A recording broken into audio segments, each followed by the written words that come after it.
Karibuni sana nyote ambao mmepatikana kwenye ibada siku ya leo. Tunashukuru Mungu tuko na ibada hapa kanisani kwa sababu wewe umekuja kwenye ibada. Najua Mungu hahitaji wengi, anahitaji wawili watatu wakikusanyika kwa jina lake, hako hapo. Haleluya. Na wewe huko, ni mimi niko na wale wengine. Kwa hivyo ndio sababu tuko na ibada siku ya leo. Kama ungekosa kukuja, ingekuwa tu ni nyumba, kwa tunasikia watu wakiabudu kule, lakini hatungekuwa na ibada. Ni kwa sababu umekuja, tuko na ibada, na tunashukuru Mungu kwa hii neema ambayo ametupatia ya kukusanyika pamoja. Ninakuja kutambua kuja kwa ibada si kazi ya rahisi. Si kazi ya rahisi. Kwanza ukikosa tu mara moja, ukikosa Sunday ya leo, ile nyingine si rahisi kukuja. Hivyo ndio nimekuja kujua. Kwa sababu kuja kwa ibada ni jambo la kiroho. Jambo la kiroho na upingwa. Inapingwa na mwili wako, inapingwa na shetani, inapingwa na mambo mengi. Ndio naona wengi wanasarenda hawakuji kwa ibada. Wameshindwa. Si kwamba hawataweza kukuja. Kienda kuangalia utakuta tu wako sawa, wako tu umo. Si kwamba ni wagonjwa, wameshindwa tu na kuja kwa ibada. Amen. Lakini kwa sababu wamekuja, wamebarikiwa, wameneemeshwa na Bwana kwa kwenye ibada ya leo. Na uzuri wa ibada ni kwamba tukuji bure. Yule ambaye anatukusanya pamoja huwa anahudumia maisha yetu wakati ambapo tumekusanyika pamoja. Kisoma Matendo ya Mitume chapter 10 verse 13, maandiko inasema popote kule Yesu alienda, alitenda mema. Akaponya wagonjwa, akafanya ukombozi kwa wale wamefungwa. Na yeye mwenyewe alienda, huwa anaenda hivi hapo hapa, anaenda vijijini, anaenda mijini, anaenda kwa makanisa madogo, anaenda kwa makanisa makubwa. Popote pale anaenda kwa ushirika nyumbani, ndio na kusanyiko ile akosekana. So long as amekusanyika kwa jina lake. Amen. Kwa hivyo wewe ni wa maana sana, usababishe ibada ikue. Mbingu ikue hapa, Yesu Kristo hapo hapa. Mahali hapo Mungu Baba yupo, Roho Mtakatifu yupo, malaika wako, wewe umeshikisha mbingu. Amen. Haleluya. Na kukosa kukusanyika mbingu nao ikuji. Na ndio maandiko ukisoma Ibrania 10:25 anasema tusiache kukusanyika pamoja kama wengine. Hasa siku hizi ambazo ni za uovu. Nafikiri tunaishi siku nzuri. Ni siku za uovu. Kwa hivyo tukikusanyika pamoja, tunatiana nguvu, tunachocheana, na uwepo wa Mungu unashuka, unakuongezea nguvu, na tunapata nguvu za kuendelea wiki nyingine. Na kwa hiyo tunamshukuru Mungu. Karibuni sana siku ya leo, nataka tuingie kwa neno. Kama umekuja na Biblia, nataka ufungue nami kitabu cha Mathayo 5, tusome mstari mmoja tu wa 9. Mathayo 5 mstari wa 9 ndio Bwana aliweka ndani ya moyo wangu kuweza kuzungumza siku ya leo. Na ninashukuru Mungu kwamba yeye ni mwaminifu, kila wakati anapeana neno lake akiwa na sababu. Kuna wakati atapeana bure. Ndipo inasema kwamba neno lake halitatoka bure. Kisoma Isaia 55 mstari wa 10 na 11, nasema kama vile mvua inashuka kutoka mbinguni, inashuka na kuotesha ardhi na maji na mimea inachipuka, ndivyo neno lake lilivyo, halitatoka bure.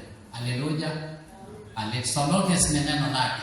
Kama ni neno lake halitoke bure, inahudumia maisha ya mtu. Kwa nataka nisome huyo mstari mmoja wa Matthew chapter 5 verse 9, inasema blessed are the peacemakers. Blessed are the peacemakers, for they shall be called sons of God. For they shall be called sons of God. Blessed are the peacemakers, for they shall be called sons of God. Na kwa Kiswahili nasema heri wapatanishi. Heri wapatanishi, maana hao wataitwa wana wa Mungu. Heri wapatanishi, maana hao wataitwa wana wa Mungu. Na kwa lugha ambao ni rahisi kuelewa, maandiko inasema wamebariki, wako na furaha, wako na furaha, happy, wako na furaha wale watu ambao wanapatanisha, watu wa kupatanisha, watu wa kupatanisha.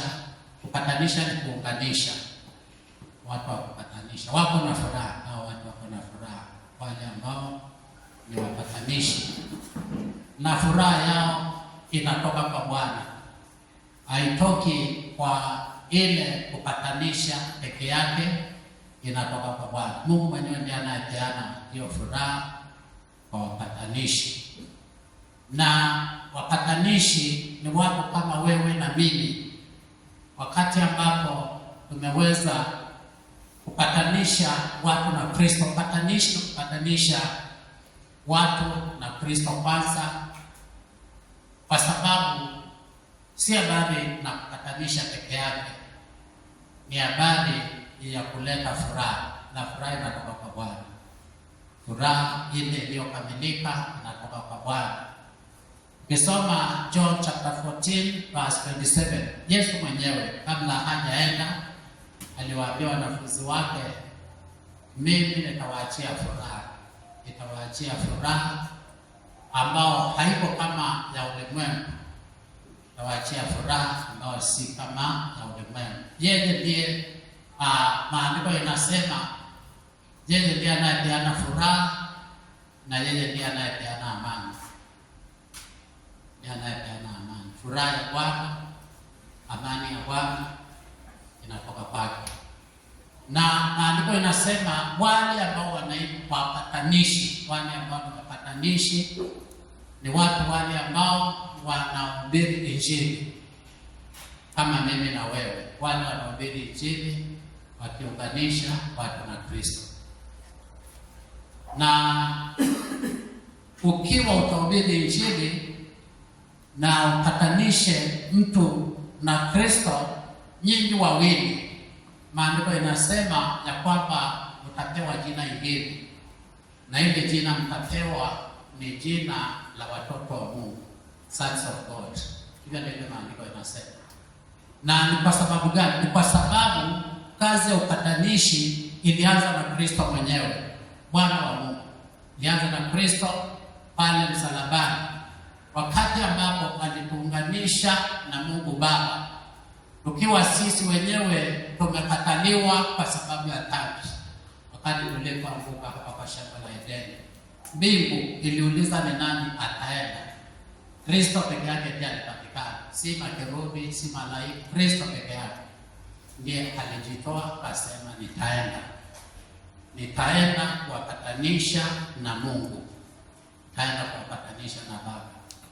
Na akaja hapa ulimwenguni, na alipokuja akapitia kipindi ambacho hakikufurahisha sana, ya mateso, maisha ya mateso akiwa hapa ulimwenguni, na ameacha ufalme wote mbinguni. Akaja akalala kwenye mapango, akaja akalala milimani, akaja akakosa chakula, akaja akapitia kukataliwa, rejection, akaja akatemewa mate na wanadamu wale ambao amewaumba. Lakini kulikuwa na furaha kubwa sana wakati ambapo alikamilisha ile kazi ambayo ilimleta. Mimi ningetamani sana kama ningekuwa na nafasi wakati ambapo ametoka kwa kaburi Yesu mwenyewe, kama wale watu wanafunzi wawili walikuwa wanaenda huko Emmaus. Unajua, wakati alifufuka, jambo la kwanza ile alifanya, kuna wanaume wawili walikuwa wanatoroka Yerusalemu, yaani wamegiva, wanaona sasa hakuna kitu kinastahili wao wakae Yerusalemu. Mwalimu amekufa, mwalimu amezikwa, kazi imeisha, hawana mwalimu tena wa kufuata. Na Yesu alipofufuka akatoka akawafuata, wakiwa wanaenda kijiji kingine, kama kutoka Machakos wanaenda Mtitoni na miguu wakiongea. Na maandiko inasema alipowajoin akawauliza unaongea nini? Wakamwambia, wewe kwani ni mgeni Yerusalemu, hujui yale mambo ambayo yametokea? Na wakamweleza vile Yesu amekufa, amesulubiwa, na vile ambavyo watu wanasema, wengine wanasema amefufuka, wao hawakuamini kama amefufuka. Na walienda na yeye, walipofika huko Emmaus wakamkaribisha, na alipovunja mkate ile ambayo tutavunja siku ya leo, wale communion, ndio wakafunguliwa macho, wakasema hai, kumbe tulikuwa tukitembea na Kristo mwenyewe. Na mimi ningefurahi kukutana na yeye wakati huo ametoka pale kwenye kaburi. Hiyo ndio wakati ningependa kumwona sana, kwa sababu mtu ambaye ametoka kwa ushindi mkubwa kama yule ambaye alikuwa amepata, anakuwa tofauti kabisa, na kwa tofauti hata vile anakanyanga hichi anakuwa tofauti, vile anazungumza anakuwa tofauti. Yaani ni kama mtu alikuwa mchafu kabisa, mchafu wa mwili, mchafu, na ameenda amepata shawa nzuri, yaani ile shawa nzuri ya maji, si moto si baridi. Haleluya! Na amechukua wakati hapo akiipata, natoka hapo akiwa hapo sawa sawa. Na ni kwa sababu gani? Kwa sababu yeye mwenyewe wakati ambapo alienda pale msalabani, baada ya mateso yote, alikamilisha ile kazi ambayo alikuja kufanya. Na kwa sababu ya hiyo ilimfanya kwamba kila kazi ambayo anaofanya ndani ya maisha yetu anaikamilisha. Wewe huwezi jua mahali amekutoa na huwezi jua mahali anakupeleka. Na nataka nikuahidi ya kwamba hiyo kazi ambayo alianzisha katika maisha yako, alianzisha akiwa tayari ameikamilisha. Mungu wetu si mgeni wa mtu ati aseme bado huyu anangojea nimfanyie hivi na hivi. Hapana, anafanya simultaneously. Akisema hivi leo, akisimama hapa aseme hivi leo, fulani nitamtumia kwa kazi fulani, kwa jambo fulani. Akisimama hapo anaenda, anatembea, anafika mwisho, anakamilisha, anakuachilia. Hivyo ndivyo anafanya. Ndio si mdeni wa mtu. Na imagine kama angekuwa anafanya kazi ya manusu. Leo hii ya kuite, naanza kukumonitor 10 years down the line. Ndio sasa anakamilisha kulikana na yeye ile kazi ambayo alianzisha. Sasa angekuwa anafanya nini? Angeweza wangapi? Unajua ulimwengu uko na 8.6 billion, 8 something billion people. Na Wakristo wenyewe ni 2.38 billion Wakristo. Sasa imagine watu kama hao, kila mmoja hujakamilisha kazi yake, si utakuwa weighed down, hautaweza kuendelea, umebeba kabisa. Kwa hivyo yeye akipeana huwa saa hiyo anakamilisha ile kazi ambayo ameanza, vile alikamilisha pale msalabani na ikamilisha. Wewe ambao umeitwa kwa huduma kubwa, Mungu ashakupatia na ashakupangia, na anajua ya kwamba yeye ameshamaliza. Ni wewe mwenyewe ujue kusikia sauti yake, na ujue kiongozwa, na ujue kufika mahali ambapo alipanga wewe mwenyewe ukaweze kufika. Ashamaliza upande wako. Na kwa sababu kwamba yeye ni Mungu na hafanyi kazi ambao akienda watu wakisema Mungu aliniahidi hii na hakufanya, huwa ameshafanya katika maisha yetu. Ni sisi tuelewe, na tukielewa ndio tunaweza kutembea katika ushindi. Na maandiko inasema yeye mwenyewe pale msalabani, yeye alienda kutupatanisha na Mungu Baba, na kukawa na furaha kubwa sana mbinguni wakati ambapo aliweza kutupatanisha na Mungu Baba. Kulikuwa na furaha na mwanadamu akafurahi sana, na Yesu mwenyewe akafurahi, na malaika wakafurahi, mbingu ikafurahia patanisho, kwa sababu patanisho huwa unaleta furaha. Na ndio maandiko inasema heri ama wamebarikiwa wale ambao wanapatanisha. Umebarikiwa. Na wewe na mimi tumeitwa kwa kazi ya upatanisho. Ukisoma katika maandiko, kitabu cha pili cha Wakorintho kifungu cha 5 mstari wa 18 na 19 na 20, maandiko inasema ya kwamba, acha nisome hapo waweze kuelewa vile maandiko inasema, kwa sababu kuna umuhimu. Inasema kwa Kiingereza, now all things are of God, who has reconciled us to himself through Jesus Christ, and has given us the ministry of reconciliation. Ama kwa Kiswahili, lakini vyote pia vinatokana na Mungu aliyetupatanisha sisi na nafsi yake kwa Kristo, naye alitupa huduma ya upatanisho. Hivi tumepewa huduma ya upatanisho kwa sababu ambaye anakaa ndani yetu ni mpatanishi, na sisi tumepewa huduma ya upatanisho. Na ingine nasema, that is that God was in Christ reconciling the world to himself, not imputing their trespasses to them, and has committed to us the word of reconciliation. Yaani Mungu alikuwa ndani ya Kristo akiupatanisha ulimwengu na nafsi yake, asiwahesabie makosa yao, naye ametia ndani yetu neno la upatanisho. Unajua, wakati ambapo upatanisho unapatikana, na upatanisho wa kweli, ule ambao ni upatanisho unastahili kuacha kila mtu akiwa na furaha,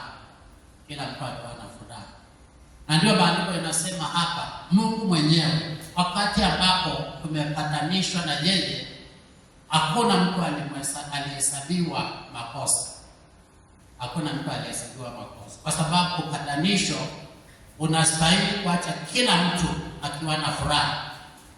Na nilikuwa ninakumbuka conference moja tulienda na mke wangu hapa Machakos, kwa imeandaliwa na wazungu walikuwa wamekuja. Ilikuwa inaitwa Peace Fire.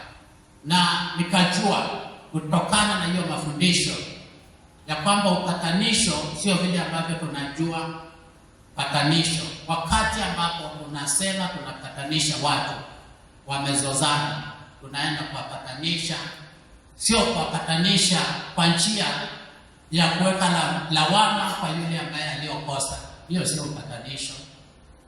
upatanisho.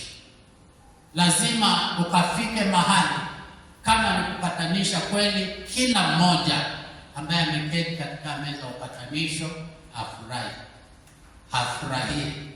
Kama haujafika hapo kwa furaha, bado haujapatanisha, kwa sababu lawama inaweza toka kwa huyu ikaingia kwa huyu. Ikiwa utaegemea kwa huyu ambaye anasema nilikosewa, na useme mwingine alikosewa, na kwa kweli alikosewa, na huyu mwingine atasema kwamba wameketi wakanilaumu, lawama ilikuwa juu yangu, ati mimi ndio nilifanya. Sasa haujawapatanisha, bado atatoka hapo kila mmoja wakiwa wamegawanyika. Lakini upatanisho mpaka ufike mahali ambapo kila mmoja amefurahi, anasema yenyewe hii, hata kama tulikosana, hiyo iishie hapo. Haleluya! Na wanafurahi. Kwa sababu gani? Upatanisho unastahili kuleta furaha. Nakumbuka wakati ambapo tulikuwa tunaokoka, tunapatanishwa na Kristo. Najua wokovu unatoka kwa patanishwa na Kristo, wokovu patanishwa na Mungu. Tulikuwa tunaokoka, machozi inatiririka. Wewe sio uliokokaje, lakini unatoka mahali umeketi, ukifika hapa mbele machozi inatoka. Na si kwa sababu ya kwamba umechapa kiboko. Inatoka kwa sababu ndani ya moyo wako unasikia mzigo uliokuwa mzito sasa umeondolewa. Unakuwa na furaha saa ingine ambayo haiwezi kuisha. Na hiyo ni furaha ya kutoka kwa Mungu. Na ni furaha ya upatanisho. Umepatanishwa na Mungu Baba. Na si wewe peke yako unafurahi, watu wengi wanafurahi. Ndio unasikia kanisa watu wanaambiwa simshangilie Bwana, kwa sababu kuna mmoja amempokea Yesu Kristo. Na mbinguni malaika wanashangilia, wanafurahia. Mungu Baba anafurahia, Mungu Bwana anafurahi. Saa hiyo ameshika kalamu, entry namba sijui 230 bilioni entry point yako ya mtu ambaye ameokoka, jina lako linaandikwa. Haleluya, mbingu inasimama, inafurahi. Kwa sababu gani? Upatanisho huleta furaha. Unaleta furaha nyingi sana. Na yule ambaye alikuwa na kujua, anakujua, si anafurahi. Anajua huyo mume wangu, huyo alikuwa amepotea, na sasa mwangalie, amempokea Yesu. Huyo baba yetu alikuwa amepotea, na sasa amempata Yesu. Yaani hata wanadamu wanafurahi, mbingu inafurahi, watu wote wanafurahi, kila mahali furaha ya upatanisho inakuwa. Na ndio maandiko inasema wale wapatanishi, wale wapatanishi na yule amepatanishwa na Mungu, sasa hawaitwi wapatanishi peke yake, wanaitwa watoto wa Mungu. Naitwa watoto wa Mungu. Haleluya. Watoto wa Mungu, watoto wa Mungu, watoto wa Mungu, wanaitwa watoto wa Mungu. Na watoto wa Mungu wanaishi maisha ya furaha. Acha nikwambie, kuna furaha kwa mtoto wa Mungu anayejua yeye ni mtoto wa Mungu. Hana kitu cha kumfadhaisha, na Mungu mwenyewe anamsaidia kukaa akiwa na furaha na akiwa na amani. Haleluya. Anafurahi, anaishi maisha ambayo yani peace that ambayo huwezi kulinganisha na chochote. Amani. Hata taruki zikiingia, hata vita vikiingia, hata hali ikiwa namna gani, watu wanafurahi. Watu wanafurahi. Haleluya. Anafurahi, hawafadhaiki. Na kuna vitu huwa zitatokea katika ulimwengu zinaweza kufadhaisha mtu, si kwamba haziko, zinaweza kufadhaisha. Kuna wakati tulikuwa tunasafiri na mke wangu kwa kisiwa huko baharini. Leo hujaona maji ikiwa imekasirika, pengine kina Omondi hao wanakaa na bahari. Maji inakuwa inakasirika na inakuwa rafu saa nyingine, na ukiwa huko ndani, sasa ndani sio hapo mbinguni, sio hapa hadi nje hapo. Kienda kule ndani ndio unajua maji ni maji. Haleluya. Na bahari ni bahari. Kuna wakati tulienda na mkubwa wangu, tulienda kutest boats, ilikuwa boat kubwa zinaitwa tugboats. Zile zina supply petrol na maji na chakula kwa meli zile kubwa kwa baharini. Na kawa tunaipewa tuishike kama amana, security katika benki. Kasema you must go and inspect the boats. Tukaenda. Haleluya. Tukaenda tukaingia tuiangalie, na tukaambiwa hata we go to the deep sea. Haleluya. Tujue kama kweli inakimbia, sio kakeno kamesimama tu hapo. Haleluya. Na ile wheel ile sasa unajua wewe inaenda na wheel hivi kubwa, si gari tisho anaendesha akastani yake hapa ile yetu ya pale. Haleluya. Wheel ile ambayo unaendesha mtu akikuwa amesimama, ikawa sasa imekamatwa na jamaa mwingine mzito Muitaliano. Tukatoka tufua Tukaingia sasa kule Open Sea. Kule sasa Open Sea. Open Sea unajua ni wapi? Kule ukiangalia hivi, wewe ni bahari. Uko baharini. Hadi huko. Na huyo akaanza kutuonyesha vituko. Alijua hao nao wanakuja kutestini hii neno yangu. Mimi ndio captain yao. Ndio tawaonyesha vizuri. Haleluya. Akawa anaenda hivi fua, anapiga kona chua. Tunafanya hivi, tunaangaliana. Tunaangaliana. Tunaona hapa kutoka Bwana tusaidie. Haleluya. Na tukaja tukafika sasa, tukarudishwa. Hakuna mtu aliongea na mwingine. Hata yule mkubwa yule mwenye hapa kuongea na yeye. Tulitoka kama tunakimbia. Tulitoka tuatana turudi ofisini, tukaenda kuhema huko ofisini. Hata ile kwa hatukuandika siku hiyo. Haleluya. Sasa huyu Mungu wetu, hata ukipitia hali namna hiyo, ukiwa uko na Mungu, Mungu anastahili kukupatia amani. Haleluya. Amani ipitao ufahari, wa amani ambayo doesn't depend na chochote, hata kama uko katika bahari kama hiyo. Siku nyingine tukaencounter ikiwa na yeye kule sasa kudogo tena na yoko tuna kudogo tule tuna kama tunaitwa nini, ilikuwa ni ambao hapa ni nini, ni kama hizo za bao, lakini iko na inchi na tukaingia na tukaona imejaa. Tukiona saa hiyo imejaa, hasa hiyo wengine si wawili walitoka wapi, wamebeba zile vitu zao wanauza, wakaja wakajiongezea, akaingia chini. Na tunaruka kutoka kisiwa cha Kisite tunakuja Mainland huko Mombasa. Siku moja tutawapeleka huko Wasini katembee. Haleluya. Na hiyo ndio ilikuwa ya mwisho. Ikawa wao Masai hao hawezi kuachwa na hiyo. Maana sasa inaenda na haitarudi kwa sababu maji imechafuka. Kuna time inakuwa kuna haitaiti. Kwa hivyo ukiachwa na hiyo ni basi. Na ni stretch kubwa.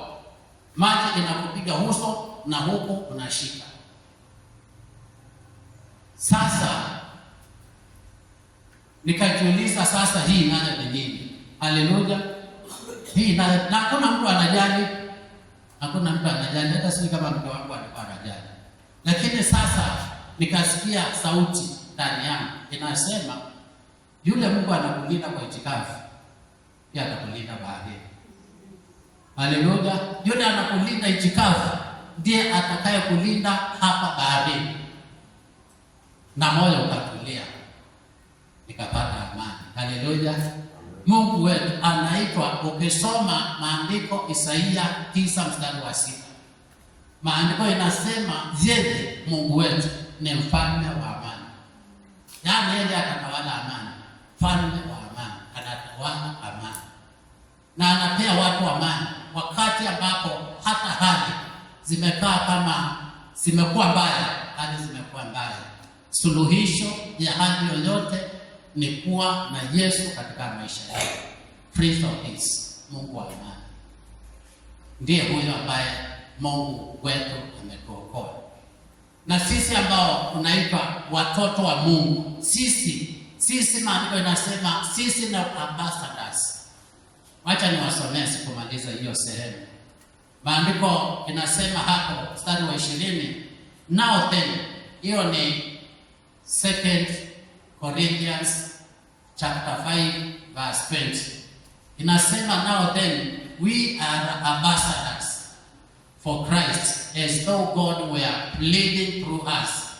We implore you on Christ's behalf, be reconciled to God. Ama kwa Kiswahili, basi tuwajumbe kwa ajili ya Kristo, kana kwamba Mungu anasihi kwa vinywa vyetu tuwaomba nyinyi kwa ajili ya Kristo patanishwe na Mungu. Mungu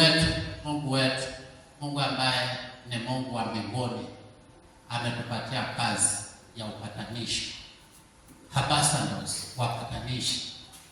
Na wakati ambapo wewe mwenyewe unapatanisha, sasa wewe mwenyewe ukipatanisha, hauwezi kosa furaha ya Bwana. Mimi furaha yangu hata nikuona, yaani nikuona hivi nasikia vizuri. Wengine wenu najua mahali tumetoka, ni kule tumetoana, najua wengine wenu, na furaha yangu ni kuwaona, yaani mkiwa na amani ya Kristo ndani ya maisha yetu. Kwa sababu ya upatanisho. Hiyo ndio furaha ambayo inachochea mtumishi wa Mungu aendelee na kupatanisha, na ndio furaha ambayo inastahili kuwa katika maisha yako kama mpatanishi, kwa sababu wewe ni utaitwa mtoto wa Mungu unapokuwa unapatanisha.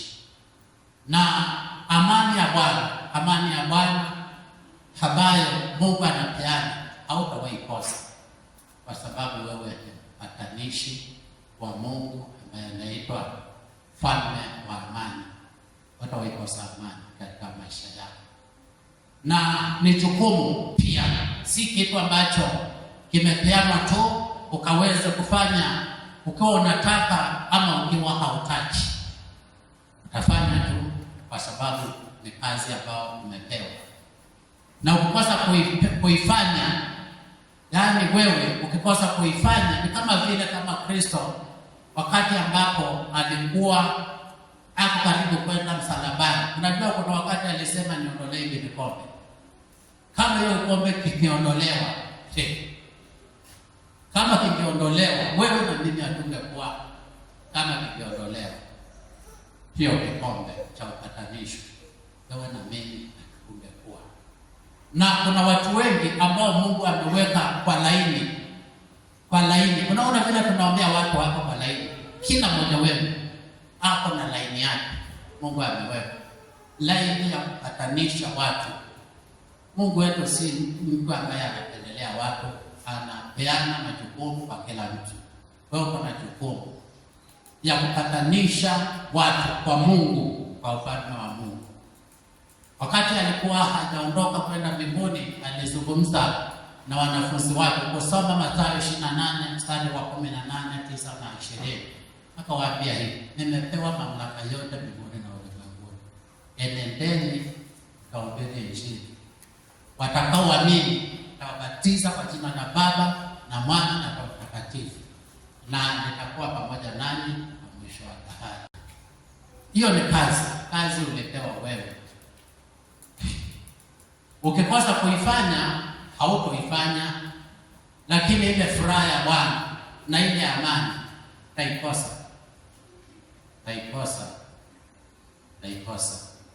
Kwa sababu gani? You are not a peacemaker. Na utaitwa mwana, hautaitwa mwana wa Mungu. Hautaitwa. Ushasikia aliye na maana hapo ni ushuhuda. Ushasikia hivyo. Sasa ushuhuda ni nini? Ni ushuhuda wa kupatanisha. Ukikosa kuutumia ama ukiwa hautautumia, basi hakuna ushuhuda ndani yako. Mtu ambaye ametendewa ana jambo la kusema, atainuka tu aseme. Wengine hata wanaongea sana, nakuta mtu atulii. Kuna mmoja aliambiwa nyamaza, akakataa kunyamaza. Anyamaza, na alikuwa kipofu na sasa anaona. Sasa anaona. Yaani anyamaza, ajifanye kipofu. Na alikuwa kipofu miaka nenda. Taki upofu. Mwambia nyamaza. Haleluya. Ukiwa na ushuhuda wewe mwenyewe uko na Kristo ndani yako, you are peacemaker. Kama utashuhudia, na ukiwa utashuhudia wewe na yule ambaye unapatanisha na Kristo, unaitwa wana wa Mungu. Kwa hivyo nataka uelewe hivyo, kwanza uelewe kwamba wewe you are a peacemaker. Wewe umeitwa kureconcile watu kwa Kristo, kureconcile watu kwa Kristo. Na siku moja utaulizwa ni wangapi, tunda iko wapi? Ulizwa iko wapi ile ambao uko nayo. Kisoma maandiko katika Revelation 22, Yesu anasema naja upesi, nikiwa nimebeba kulipa kila mtu kulingana na kazi yake. Na saa ingine tunakaa tu kama Wakristo, na kwa sababu kuna Ukristo fulani tulifundishwa wa kukaa, yaani kwenda ustaarabu, unakaa kwa kanisa, unasikiliza, unatoka, unatoa sadaka na unaenda. Saa ingine hata sadaka utoi, unatoka. Haleluya! Hiyo sio hiyo haina kitu. Sio hiyo ile ambayo tunazungumza mtu ambaye hapo kazini, mtu ambaye anaunganisha watu, mtu ambaye anapatanisha watu na Kristo, mtu ambaye anapatanisha wanadamu, mtu ambaye anaunda zile kuta ambazo zimebomoka. Hiyo ndio kazi tumeitiwa. Wao ukitaka kukaa tu utakaa. Kuna mahali ilikuwa kanisa moja kubwa, na tukawa na washirika wengine tunawaita executives. Yaani executive, wale mabosi wakubwa, wale wamefanya kazi ofisini wanajua. Hata ile mlango anaingilia Saikino wote. Unamwona tu ofisi pale na Saikino unaangalia unakuta yupo. Ashatoka executives. Na Saikino wakuja kila siku, wanakuja Saikino kwa miti na wanaenda. Haleluya. Na wako Wakristo wako namna hiyo, wako kanisani na hawataki kuwajibika, hawataki kufanya ile Mungu aliwapatia, na wanajiita wafuasi wa Kristo. Wako tu hapa, yaani hivi wao ni kuangalia, na wanaangalia nasema kanisa watu wamepungua, watu wamefanya hivi. Ndio wamefanya hivyo na watapungua zaidi, kwa sababu wewe mwenyewe ufanye kazi yako. Kwa nini wasipungue? Haleluya. Wewe kama ufanye, Mungu alikupatia grace ya kukusanya. Wewe umeitwa kukusanya, kuunganisha na Kristo. Kuunganisha na ufanye. Kwa nini wasipungue? Na la mwama ni nani? Unafikiri ni mchungaji? Hapana. Mimi kazi yangu ni kuchunga kutoka hapa kwa madhabahu. Hiyo ndio kazi yangu, na kukuhimiza ile kazi Bwana amekupatia. Ni kama mchungaji tu wa kule wa kondoo zile za manyoya. Haleluya. Yeye ana kazi yake ni kuzipeleka tu malishoni. Wakitaka kukuna wakule, wakitaka kuongezeka waongezeke. Wasipoongezeka wataendelea, maana hata kuchinja kondoo. Wataisha kama hawataongezeka. Maana akisikia njaa kondoo atachinjwa tu. Haleluya. Atachinjwa huko. Haleluya. Lakini wakiwa wanazaana, wale ambao walianza kundi ndogo, na kuta kwamba kundi imekuwa kubwa, hasa ya makondoo wanaongezeka haraka. Haleluya.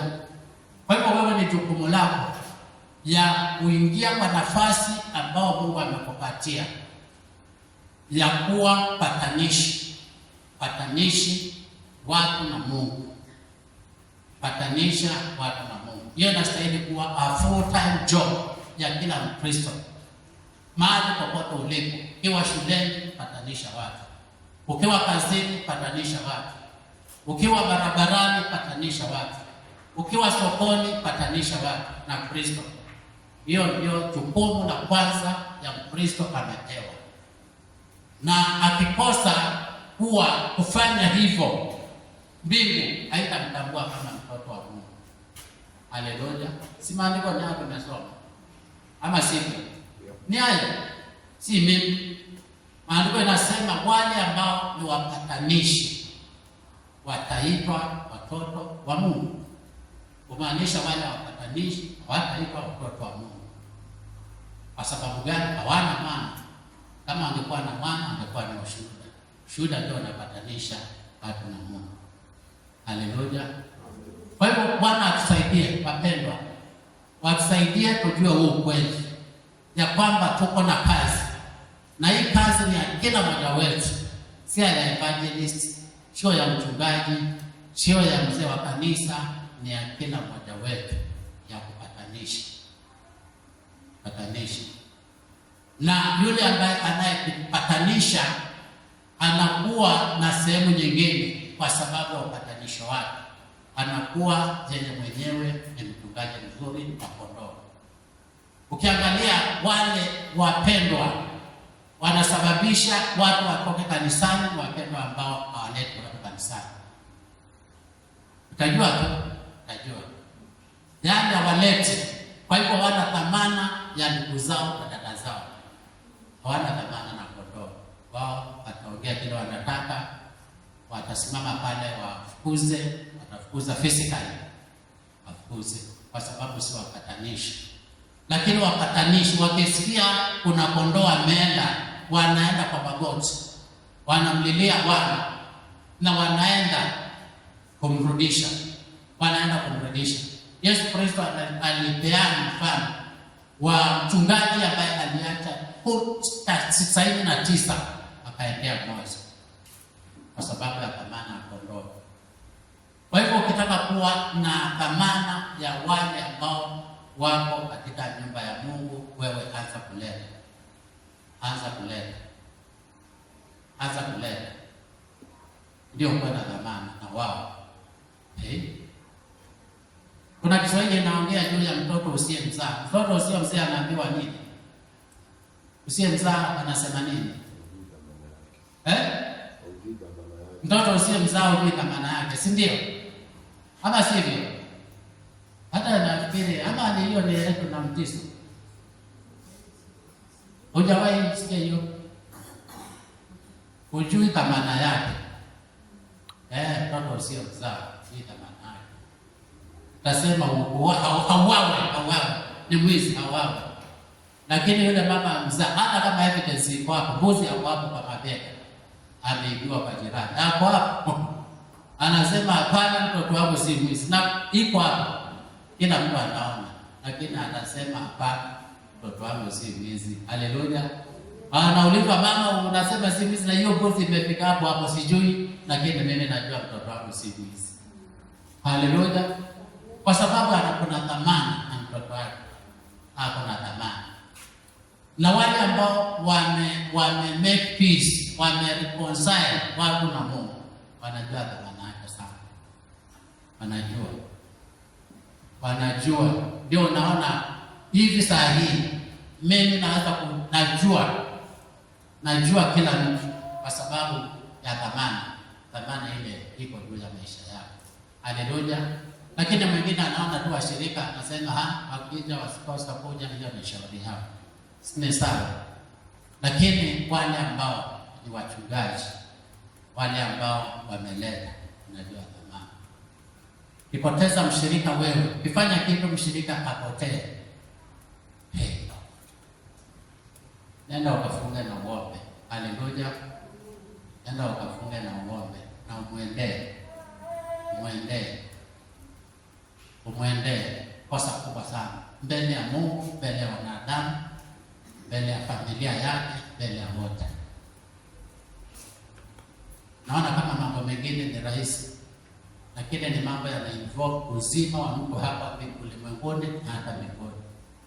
Na unagharimu kifo cha Yesu pale msalabani. Poteza mshirika, si sawa? Kwa hivyo Mungu atusaidie tukaweze kujua ya kwamba sisi wenyewe tumeitwa, na mwito ambao tumeitwa ni wa kuweza kuleta watu wa Kristo. Na hiyo sababu unaona kila wakati tunahimiza watu wakaweze kutoka nje na kwenda kuwafikia watu. Nataka nitaje tu mambo matatu nimalize na kukumbusha yale yote tumeongea. Wale ambao ni peacemakers, ni wale ambao wana preach injili ya amani, wale wanaohubiri injili ya amani ya kuweza kureconcile watu kwa Mungu. Hao ndio watu ambao wanaitwa peacemakers. Na sisi sote tunahochoka kwa hiyo ofisi ya peacemakers. Kwa hivyo tunastahili kuwa tunahubiri injili ya upatanisho na kupatanisha watu na Kristo. Jambo la pili au ni muhimu ni kwamba true peacemaking involves mutual understanding na reaching amicable solution, ama wakaweze kufikia kumpokea Yesu kwa njia ya kueleweka. Unajua kuna watu wanadanganya wengine wapate kuokoka.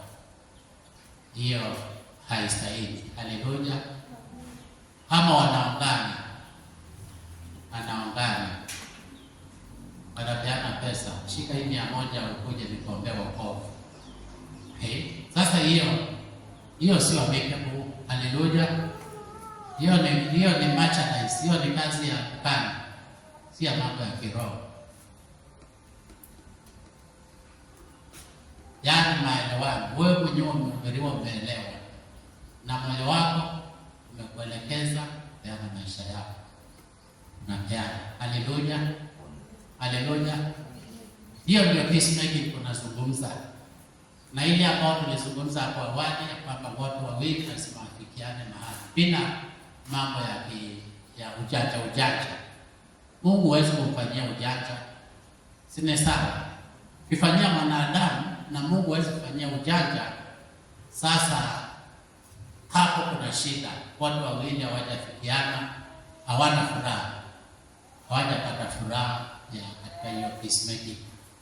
Jambo la tatu na la mwisho ni kwamba Yesu Kristo yeye mwenyewe ndiye alifanyika kwa mpatanishi wa kwanza juu ya maisha yetu pale msalabani, na kukawa na furaha kubwa. Kwa hivyo kila upatanishi wote lazima waweze kuleta furaha. Jambo lingine ambalo tunastahili kuelewa katika huduma ya upatanisho ni kwamba kila mwamini ameitwa kwa huduma ya upatanisho, kama vile maandiko tumesoma hapo 2 Corinthians chapter 5 verses 18 to 20. Tumeitwa sisi ni wapatanishi, ambassadors wa Kristo. Jambo la pili ni kwamba maandiko yanatuhimiza tutafute amani, peace. Haleluya. Na watu wote, that is concerning people. Tutafute amani na watu wote, na hiyo iko katika Waebrania 12 mstari wa 14 na 15. Jambo lingine ni kwamba Yesu Kristo ndiye source ya amani, ndiye the Prince of Peace, na ndiye anapeana amani. Kisoma hiyo maandiko katika John 14:27. Na kisha jambo la mwisho ni Isaia hapo 9:6, yeye ndiye mfalme wa amani katika maisha yetu. Kwa hivyo wewe mwenyewe, na kile kitu muhimu ambacho nilikuwa nataka Bwana msaidie kuelewe ni ile role yetu kama wapatanishi. Nenda upatanishe watu na Kristo. Haleluya.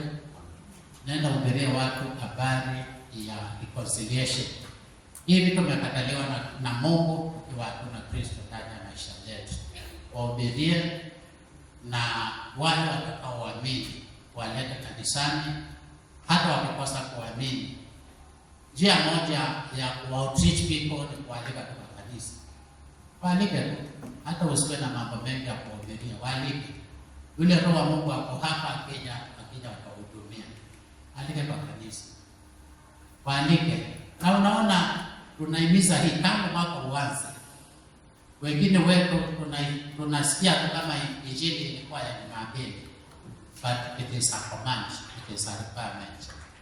Usipoitilia maanani ni sawa, lakini kulingana na Kristo, hiyo ni kazi ambayo unastahili kuwa unafanya, na kureconcile watu na ujenge. Yeye alilipa hiyo gharama, na wewe ndio anasema wengine watavuna hali hawakupanda.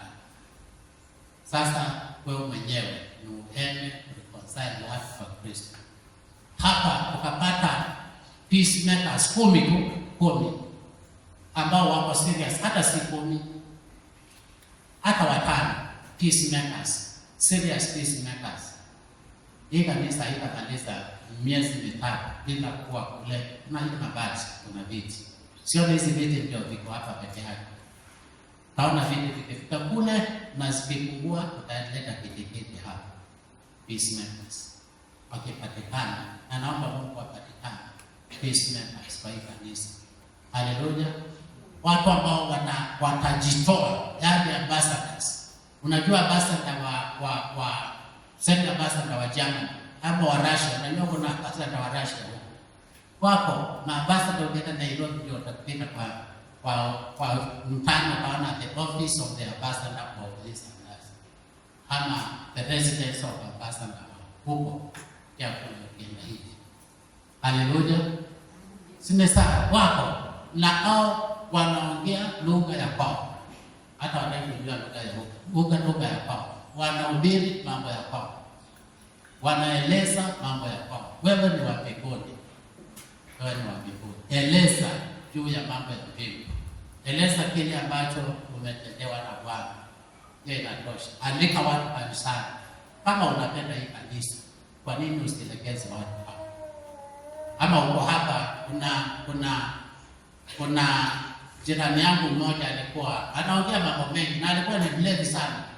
Anaongea kwa huko Mombasa. Alikuwa anaongea, unasikia kila wakati anaongea. Akilewa anaongea. Na siku moja nikamsikia anaongea hapo kwetu kwa gate, ikiwa upande wa ndani, hapo nje.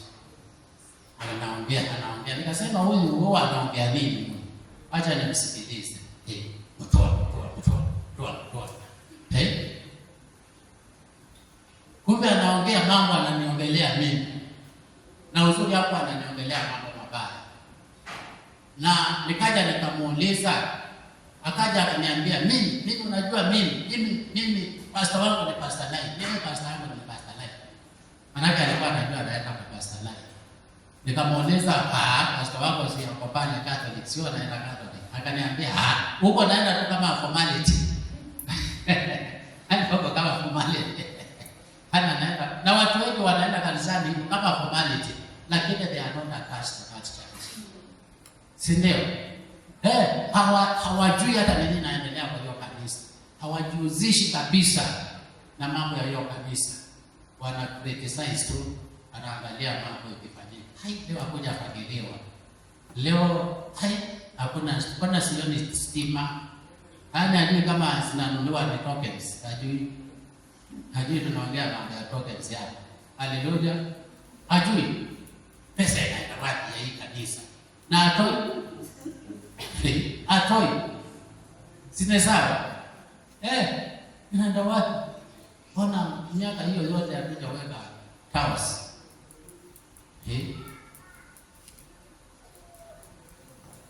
Si maambassador.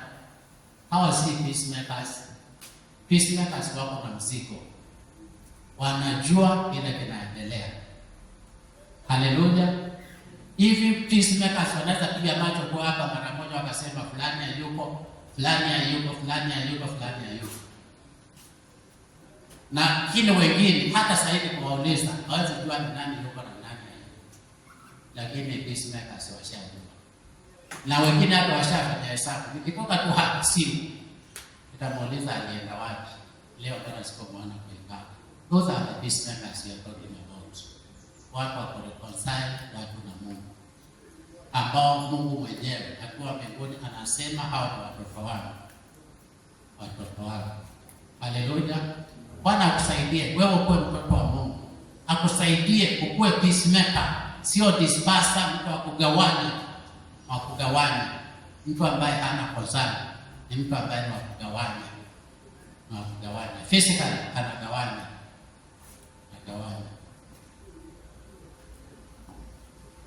Na ni ajabu wakati ambapo ninaangalia, naona wengine wetu hata kualika mtu wakati tuko na occasion kwa akuje,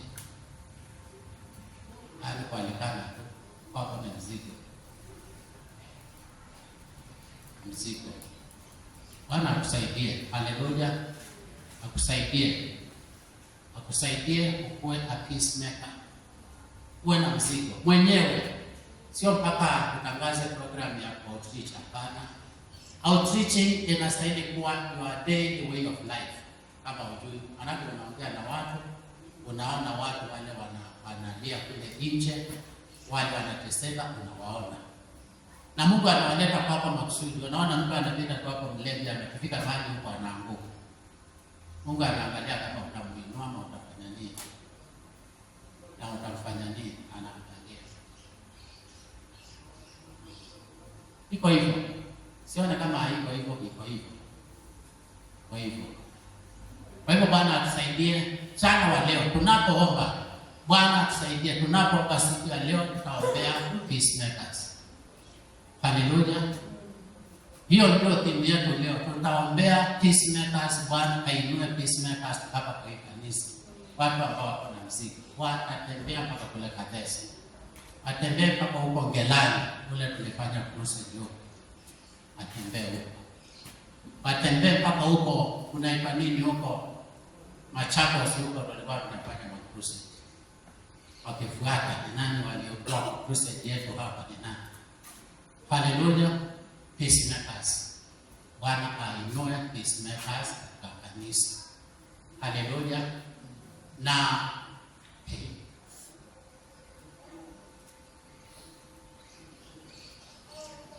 watu wengine wanakaa wanafikiria mambo huwa yanasababishwa yafanyike.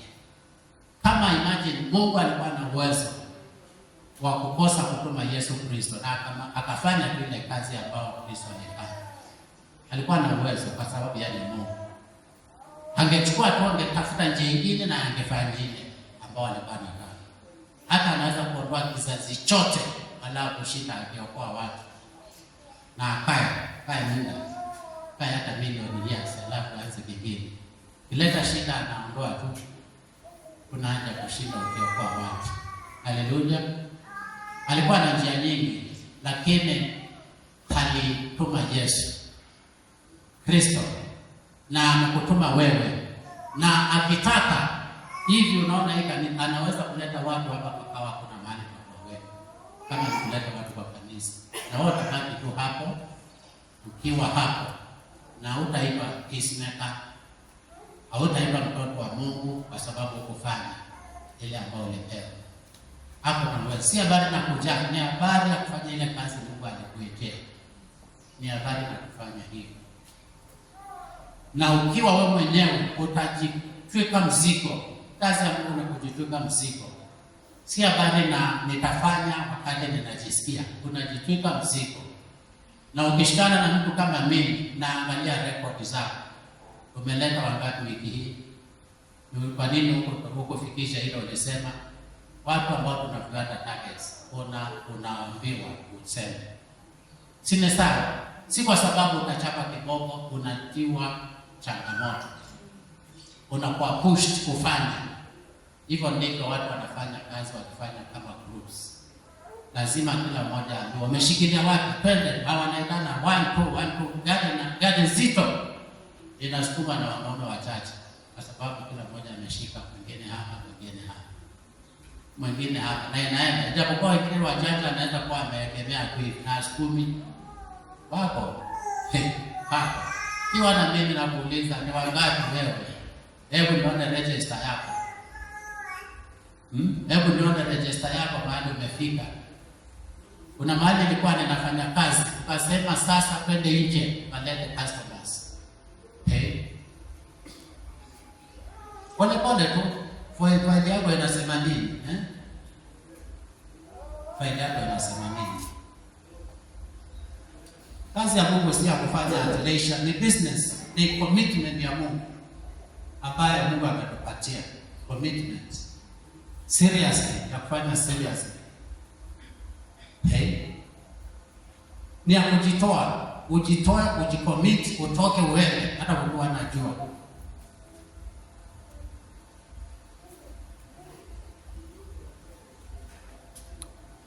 Kazi ya ufalme wa Mungu. Kwa hivyo Bwana atusaidie. Kama wewe mwenyewe unaweza fanya kazi ukisukuma, njoo nione. Haleluya. Tuko pamoja. Kama unaweza kufanya kazi ya kusukumwa, si ya kusukumwa, ya kuwa monitored. Ya kukufanya uwajibike. Tulisema wiki hii tutafute wangapi hapo. Mimi 3, wewe 2, mimi 4. Na hiyo ndio nakuuliza, umefikia wangapi? Hata simu ndio zinafanya kazi. Umefikia 2. 3 wako wapi? Na wao wengi wamesemaje? Watakuja church ama tuwatembelee? Hivyo tu. Hao ndio watu wanatafuta.